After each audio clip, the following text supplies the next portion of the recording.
This is Woodside Church Kids.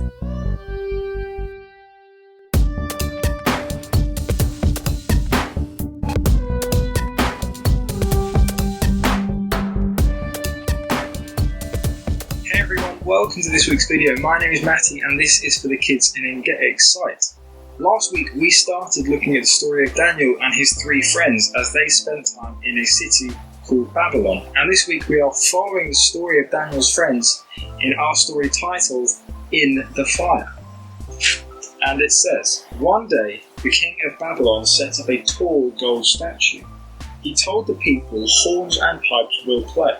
When you hear the music, bow down and worship the statue. And if you don't, I will throw you into a big fire. Shadrach, Meshach and Abednego, who were Daniel's friends, knew that they could only worship the true God. They heard the music, but they didn't bow down to the statue. Let's see what happens next. Someone told the king. He called Shadrach, Meshach and Abednego. Bow down and worship the statue, he said. But they said, we will never worship the statue. And the king was very angry. He called his servants, make the fire as hot as you can, and throw these men into it, he said. So his helpers made a hot fire. They threw Shadrach, Meshach and Abednego into the fire. But the king could not believe his eyes. Suddenly, there were four men in the fire, and one of them looked like a son of God. They were walking around, and they were not burning. Come out, the king called. Shadrach, Meshach and Abednego came out. They were not burned. In fact, they didn't even smell like smoke.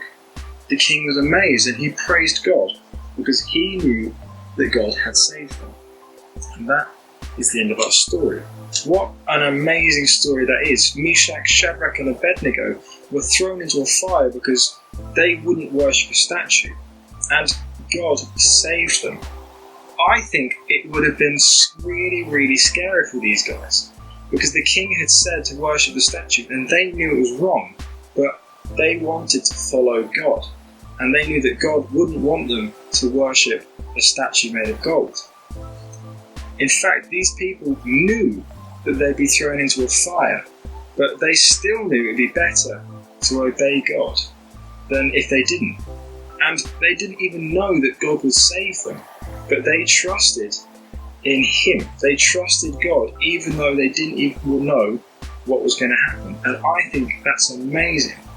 And there are sometimes things that happen in our lives when we find things that we don't think are right. And it might be quite scary to go against that. But we know and we can trust God that He will always help us and be with us when we do things that are right, even when it might be scary to do that and easier to do wrong things. So, 3 quick questions to help us remember some of the things that happened in the story. My first one is, what were Meshach, Shadrach and Abednego told to worship? That's right, they were told to worship a huge statue made of gold. But we know in the story they didn't worship the statue. And my second question is, what was their punishment for not bowing down? Well, if you said they were going to be thrown into a fire, you would be right. In fact, this fire was made even hotter than it normally would, so it would be even worse when they were thrown into it. But we know that that's not how our story ends. And our third question is, what happened when they were thrown into the fire? Meshach, Shadrach and Abednego. That's right, they were saved from the fire. In fact, when the king looked into it, there were 4 people there, one of which looked like a son of God. And some people think it's an angel who was with them, and other people think it was Jesus who was with them in that fire. But either way, God saved them. It's amazing that they came out and didn't even smell of smoke. Well, that is it for this week's video. So until next week, where we find out more about Daniel and his friends, keep well, love one another, and chat to Jesus. Bye!